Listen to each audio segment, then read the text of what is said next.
Ừ.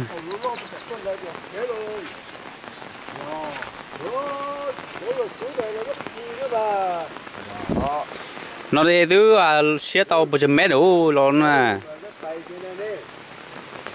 2 mét 3 mét rồi.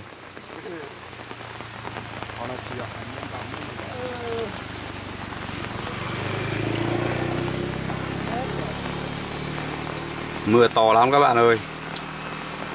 Đây, con suối khe nhỏ thôi mà nó chuyển về dưới này. Mưa to lắm. Củi khô nó về này, lấy củi này.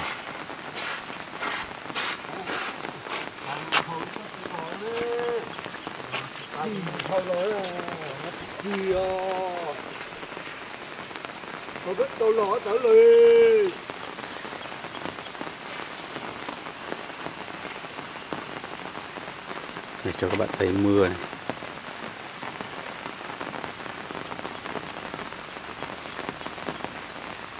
Mưa một ngày một đêm thôi mà mưa to như thế này này.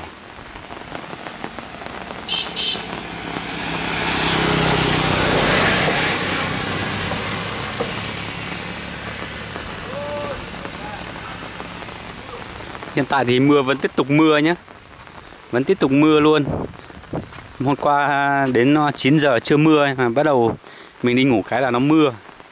Thế là mưa đến tận sáng thôi. Mà trời này nó đã dâng đến tận đây.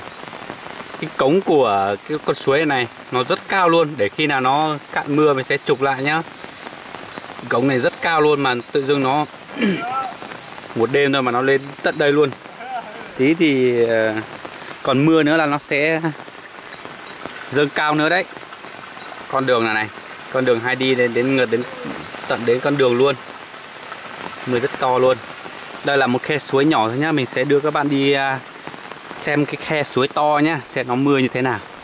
Bây giờ thì hiện tại vẫn mưa trên tích tắc trên mặt đường này. Mình sẽ đưa các bạn đi xem cái con suối to nhá, con sông ấy.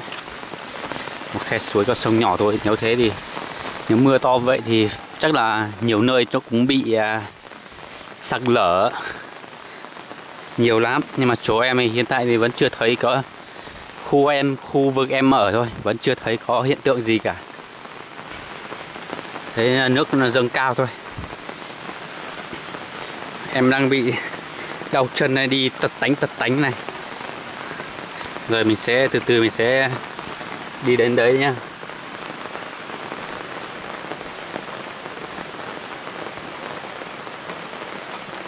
Này các bạn thấy à, một đoạn kìa, suối kìa, đi nhanh lắm.